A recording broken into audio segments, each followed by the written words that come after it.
Hi friends, ಇವತ್ತಿನ special ನಾವು ರೆಸ್ಟೋರೆಂಟ್ಸ್ಗೆ ಹೋದಾಗ ಇಲ್ಲಂತಂದರೆ ಹೋಟೆಲ್ಸ್ಗೆ ಹೋದಾಗ ಇಷ್ಟಪಟ್ಟು ಸಾಫ್ಟಾಗಿರುವಂತಹ ಚಪಾತಿನ ಆರ್ಡರ್ ಮಾಡ್ಕೊತೀರಲ್ವ, ಅದೇ ಟೇಸ್ಟ್ ಆ್ಯಂಡ್ ಅದೇ ಟೆಕ್ಸ್ಚರ್, ಅದೇ ಸಾಫ್ಟ್ನೆಸ್ನೊಂದಿಗೆ ನಾನಿವತ್ತು ಚಪಾತಿನ ತೋರಿಸ್ಕೊಡ್ತಾ ಇದ್ದೀನಿ.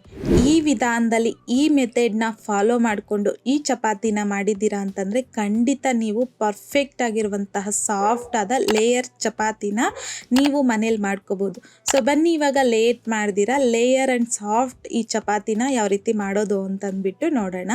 ಬೌಲಲ್ಗೆ 2 ಕಪ್ ಆಗುವಷ್ಟು ಮೈದಾ ಹಿಟ್ಟು ಹಾಕ್ಕೊತಾ ಇದ್ದೀನಿ. ನೀವು ಇಲ್ಲಿ ಮೈದಾ ಹಿಟ್ಟು ಬದಲಾಗಿ ಗೋಧಿ ಹಿಟ್ಟಲ್ಲೂ ಸಹ ಮಾಡ್ಕೋಬೋದು. ಯಾರಿಗೆಲ್ಲ ನಾನಿಲ್ಲಿ ಗೋಧಿ ಹಿಟ್ಟಲ್ಲಿ ನಿಮಗೆ ಈ ವಿಧಾನದಲ್ಲಿ ಚಪಾತಿ ಮಾಡಿ ತೋರಿಸಿ ಅನ್ನೋರಿದ್ರೆ ಖಂಡಿತ ನೀವು ಕಮೆಂಟ್ ಬಾಕ್ಸಲ್ಲಿ ಕಮೆಂಟ್ ಮಾಡಿ ತಿಳಿಸಿ. ನಿಮಗೆ ಖಂಡಿತ ನಾನು ಮುಂದಿನ ವಿಡಿಯೋದ್ರಲ್ಲಿ ಗೋಧಿ ಹಿಟ್ಟಲ್ಲೂ ಸಹ ತೋರಿಸ್ಕೊಡ್ತೀನಿ.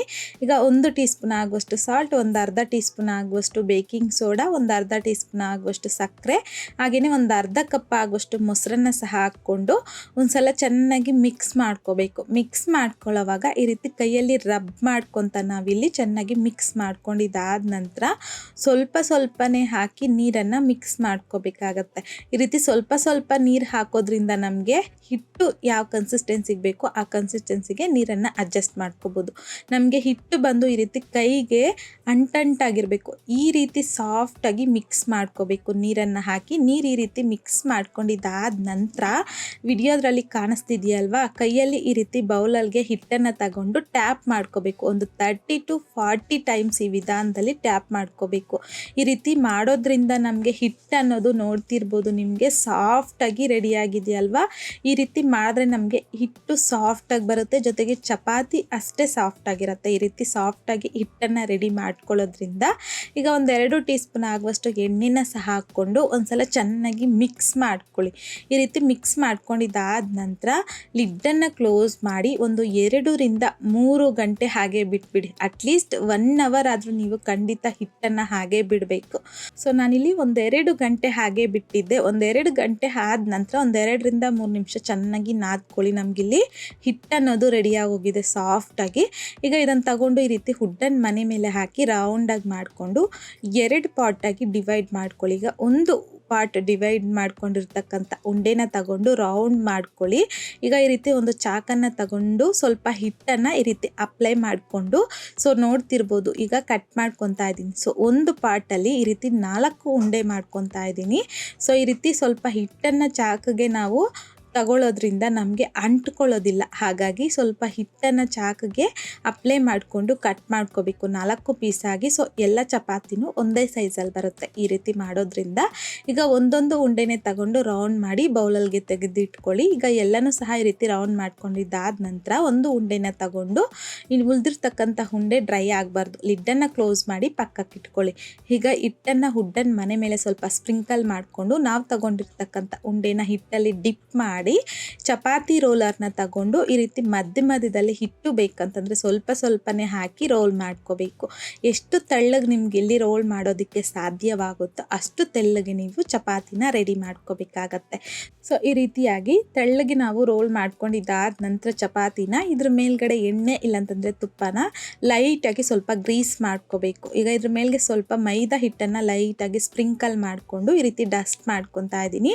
ಈಗ ನಾವಿಲ್ಲಿ ಲೇಯರ್ ಚಪಾತಿ ಮಾಡ್ತಿರೋದ್ರಿಂದ ಈ ವಿಧಾನದಲ್ಲಿ ಒಂದ್ರ ಮೇಲ್ಗಡೆ ಒಂದು ಫೋಲ್ಡ್ ಮಾಡ್ಕೊತ ನಾವಿಲ್ಲಿ ಚಪಾತಿನ ರೆಡಿ ಮಾಡ್ಕೋಬೇಕು. ಈ ರೀತಿಯಾಗಿ ಒಂದ್ರ ಮೇಲೆ ಒಂದು ಲೇಯರ್ ಆಗಿ ನಾವು ಫೋಲ್ಡ್ ಮಾಡ್ಕೊಳ್ಳೋದ್ರಿಂದ ನಮಗೆ ಚಪಾತಿ ಅನ್ನೋದು ಲೇಯರ್ ಆಗಿ ತುಂಬ ಚೆನ್ನಾಗಿರುತ್ತೆ, ತಿನ್ಲಿಕ್ಕೂ ಅಷ್ಟೇ. ಸೊ ನೋಡ್ತಿರ್ಬೋದು ಈ ರೀತಿ ಲೇಯರ್ ಕಾಣಬೇಕು. ಈ ರೀತಿ ರೆಡಿ ಮಾಡ್ಕೊಂಡಿರ್ತಕ್ಕಂಥ ಚಪಾತಿನ 2 ಕೈಯಲ್ಲಿನೂ ಈ ರೀತಿ ಈ ವಿಧಾನದಲ್ಲಿ ಟ್ವಿಸ್ಟ್ ಮಾಡಿಕೊಂಡು ರೋಲ್ ಮಾಡ್ಕೋಬೇಕು. ಈ ರೀತಿಯಾಗಿ ಎಲ್ಲ ಉಂಡೆನೂ ಸಹ ನೀವು ಇದೇ ರೀತಿನೇ ರೆಡಿ ಮಾಡ್ಕೊಂಡು ತಗೋಬೇಕಾಗತ್ತೆ. ಸೊ ಮೊದಲು ಈ ರೀತಿ ರೆಡಿ ಮಾಡಿ ಇಟ್ಕೊಂಡ್ಬಿಟ್ರೆ ನಮಗೆ ಚಪಾತಿನ ಬೇಗ ಮಾಡ್ಕೋಬೋದು. ಸೊ ನೋಡಿ ಈ ರೀತಿಯಾಗಿ ಮಧ್ಯಕ್ಕೆ ಸ್ವಲ್ಪ ಕೊನೆಯಲ್ಲಿರುವಂಥದ್ದನ್ನು ಪ್ರೆಸ್ ಮಾಡಿ ಪಕ್ಕಕ್ಕೆ ಇಟ್ಕೊಳ್ಳಿ. ಸೊ ಆಲ್ರೆಡಿ ನಾನಿಲ್ಲಿ ನೋಡ್ತಿರ್ಬೋದು ಎಲ್ಲನೂ ಸಹ ರೆಡಿ ಮಾಡಿ ಇಟ್ಕೊಂಡಿದ್ದೀನಿ. ಈಗ ಒಂದೊಂದನ್ನೇ ತಗೊಂಡು ಹುಲ್ದಿರ್ತಕ್ಕಂಥದ್ದು ಡ್ರೈ ಆಗಬಾರ್ದು, ಹಾಗಾಗಿ ಒಂದು ಪ್ಲೇಟ್ನ ಕ್ಲೋಸ್ ಮಾಡಿ ಪಕ್ಕಕ್ಕೆ ಇಟ್ಕೊಳ್ಳಿ. ಈಗ ಒಂದು ತಗೊಂಡಿದ್ರಲ್ವಾ ಉಂಡೆ, ಅದನ್ನು ತಗೊಂಡು ಸ್ವಲ್ಪ ಮೈದಾ ಹಿಟ್ಟಾಗೆ ಲೈಟಾಗಿ ಡಿಪ್ ಮಾಡ್ಕೊಳ್ಳಿ. ಜಾಸ್ತಿನೂ ಸಹ ಬೇಡ, ಸ್ವಲ್ಪ ಲೈಟಾಗಿ ಒಂದು ಸತಿ ಡಿಪ್ ಮಾಡಿಕೊಂಡು ರೋಲರಲ್ಲಿ ಲೈಟಾಗಿ ಪ್ರೆಸ್ ಮಾಡ್ಕೊತ ರೋಲ್ ಮಾಡ್ಕೋಬೇಕು. ಸೊ ನಾವು ತುಂಬ ಪ್ರೆಸ್ ಮಾಡ್ಕೋಬಾರ್ದು, ಸ್ವಲ್ಪ ಮೇಲ್ಗಡೆ ಲೈಟಾಗಿ ರೋಲ್ ಮಾಡ್ಕೋಬೇಕಾಗತ್ತೆ. ಸೊ ನೋಡಿ ಈ ರೀತಿ ಸ್ವಲ್ಪ ಮೀಡಿಯಮ್ ಥಿಕ್ನೆಸ್ಸಲ್ಲಿ ರೋಲ್ ಮಾಡಿಕೊಂಡು ನಾವು ರೋಸ್ಟ್ ಮಾಡ್ಕೋಬೇಕು. ಆಲ್ರೆಡಿ ನಾನಿಲ್ಲಿ ದೋಸೆ ತವ ಅಷ್ಟೇ ಬಿಸಿ ಆಗೋದಕ್ಕೆ ಇಕ್ಕಿದೆ. ದೋಸೆ ತವ ಚೆನ್ನಾಗಿ ಬಿಸಿ ಆಗಿದ್ದಾದ ನಂತರ ಒಂದೊಂದನ್ನೇ ಚಪಾತಿ ಹಾಕ್ಕೊಂಡು ಮೀಡಿಯಮ್ ಟು ಹೈ ಫ್ಲೇಮ್ನಲ್ಲಿ 2 ಕಡೆನೂ ರೋಸ್ಟ್ ಮಾಡ್ಕೋಬೇಕು. ಒಂದು ಕಡೆ ಈ ರೀತಿ 1-2 ನಿಮಿಷ ಲೈಟಾಗಿ ರೋಸ್ಟ್ ಮಾಡ್ಕೊಂಡಿದ್ದಾದ ನಂತರ ಎಣ್ಣೆನ ಹಾಕಿ ನೀವು ರೋಸ್ಟ್ ಮಾಡ್ಕೋಬೇಕು. ಎಣ್ಣೆ ಎಷ್ಟು ಹಾಕಿದ್ರೆ ಅಷ್ಟು ಚೆನ್ನಾಗಿ ನಿಮಗಿಲ್ಲಿ ಚಪಾತಿ ಅನ್ನೋದು ಬರುತ್ತೆ. ಸೊ ಇದೊಂದು ನೆನ್ಪಿಟ್ಕೊಳ್ಳಿ. ನೀವಿಲ್ಲಿ ಚಪಾತಿ ರೋಸ್ಟ್ ಮಾಡ್ಕೊಳ್ಳೋವಾಗ ಅಷ್ಟೇ ಯಾವುದೇ ಕಾರಣಕ್ಕೂ ಲೋ ಫ್ಲೇಮ್ನಲ್ಲಿ ಮಾತ್ರ ರೋಸ್ಟ್ ಮಾಡಬಾರ್ದು, ಗಟ್ಟಿ ಬಂದುಬಿಡುತ್ತೆ. ಮೀಡಿಯಮ್ ಟು ಹೈ ಫ್ಲೇಮ್ನಲ್ಲೇ ನೀವಿಲ್ಲಿ ಚಪಾತಿನ ಈ ರೀತಿ ಎಣ್ಣೆನ ಹಾಕಿ ಚಪಾತಿನ ರೋಲ್ ಮಾಡ್ಕೊತ ಪ್ರೆಸ್ ಮಾಡ್ಕೊತ ಈ ರೀತಿ ಸ್ವಲ್ಪ ಗೋಲ್ಡನ್ ಕಲರ್ ಬರೋವರೆಗೂ ರೋಸ್ಟ್ ಮಾಡಿಕೊಂಡು ತಗೋಬೇಕು. ಸೊ ಈ ರೀತಿ ಎಲ್ಲ ಚಪಾತಿನ ಸಹ ನೀವಿಲ್ಲಿ ರೆಡಿ ಮಾಡ್ಕೊಂಡಿದ್ದಾದ ನಂತರ ಹಾಗೆ ಬಿಡಬಾರ್ದು. ಈ ಚಪಾತಿ ಬಿಸಿ ಇರೋವಾಗಲೇ ಈ ರೀತಿ ಕೈಯಲ್ಲಿ ಈ ರೀತಿ ತಟ್ಕೋಬೇಕು. ಸೊ ನೀವು ಹೋಟೆಲ್ಸಲ್ಲೆಲ್ಲ ನೋಡ್ತಿರ್ಬೋದು, ಚಪಾತಿ ಆಗಿರ್ಬೋದು, ಪರೋಟ ಆಗಿರ್ಬೋದು ಮಾಡಿದ್ದಾದ ನಂತರ ಈ ರೀತಿ ತಟ್ತಾರೆ. ಆವಾಗೇ ನಮಗೆ ಲೇಯರ್ ಅನ್ನೋದು ಬಿಟ್ಕೊಳ್ಳುತ್ತೆ. ಈ ರೀತಿ ತಟ್ಟೋದ್ರಿಂದ ಬಿಸಿ ಇರೋವಾಗಲೇ ನಾವು ಈ ಪ್ರಾಸೆಸನ್ನು ಮಾಡಬೇಕಾಗತ್ತೆ. ಈಗ ನೋಡ್ತಿರ್ಬೋದು ನೀವು ಇಲ್ಲಿ ನಮಗೆ ಹೋಟೆಲ್ಸಲ್ಲಾಗಿರ್ಬೋದು, ರೆಸ್ಟೋರೆಂಟ್ಸಲ್ಲಾಗಿರ್ಬೋದು, ನೋಡೋದಕ್ಕಾಗಲಿ ತಿನ್ನೋದಕ್ಕಾಗಲಿ ಟೆಕ್ಸ್ಚರ್ ಆಗಲಿ ಅದೇ ಪರ್ಫೆಕ್ಟಾಗಿ ನಾನಿವತ್ತು ನಿಮಗೆ ಸಾಫ್ಟಾಗಿರುವಂತಹ ಲೇಯರ್ ಚಪಾತಿನ ತೋರಿಸ್ಕೊಟ್ಟಿದ್ದೀನಿ. ಈ ವಿಧಾನದಲ್ಲಿ ಪ್ರತಿಯೊಂದು ಸ್ಟೆಪ್ಪನ್ನು ಸಹ ಯೂಸ್ ಮಾಡ್ಕೊತ ಈ ಚಪಾತಿನ ಮಾಡಿದ್ದೀರಾ ಅಂತಂದರೆ ಖಂಡಿತ ಪರ್ಫೆಕ್ಟಾಗಿ ಸಾಫ್ಟಾಗಿರುವಂತಹ ಲೇಯರ್ ಚಪಾತಿನ ಮನೇಲಿ ಮಾಡ್ಕೋಬೋದು. ಈ ವಿಧಾನದಲ್ಲಿ ನೀವು ಈ ಸಾಫ್ಟಾಗಿರುವಂತಹ ಲೇಯರ್ ಚಪಾತಿನ ಮಾಡಿದ್ದಾದ ನಂತರ ನಿಮಗೂ ಸಹ ಯಾವ ರೀತಿ ಬಂತು ಅಂತಂದ್ಬಿಟ್ಟು ಮರೀದೆ ನನಗೆ ಕಾಮೆಂಟ್ ಬಾಕ್ಸಲ್ಲಿ ಕಮೆಂಟ್ ಮಾಡಿ, ಲೈಕ್ ಮಾಡಿ, ಹಾಗೆಯೇ ನಿಮ್ಮ ಫ್ರೆಂಡ್ಸ್ ಆ್ಯಂಡ್ ಫ್ಯಾಮಿಲಿ ಜೊತೆಗೆ ಶೇರ್ ಮಾಡಿ. ಮತ್ತಷ್ಟು ಈಸಿ ಆ್ಯಂಡ್ ಸಿಂಪಲ್ ಕ್ವಿಕ್ ರೆಸಿಪೀಸ್ಗೋಸ್ಕರ ದಯವಿಟ್ಟು ನೀವಿನ್ನೂ ನಮ್ಮ ಮೇಘಶ್ರೀಸ್ ಕಿಚನ್ ಚಾನಲ್ನ ಸಬ್ಸ್ಕ್ರೈಬ್ ಮಾಡಿಲ್ಲ ಅಂತಂದರೆ ಸಬ್ಸ್ಕ್ರೈಬ್ ಮಾಡಿ.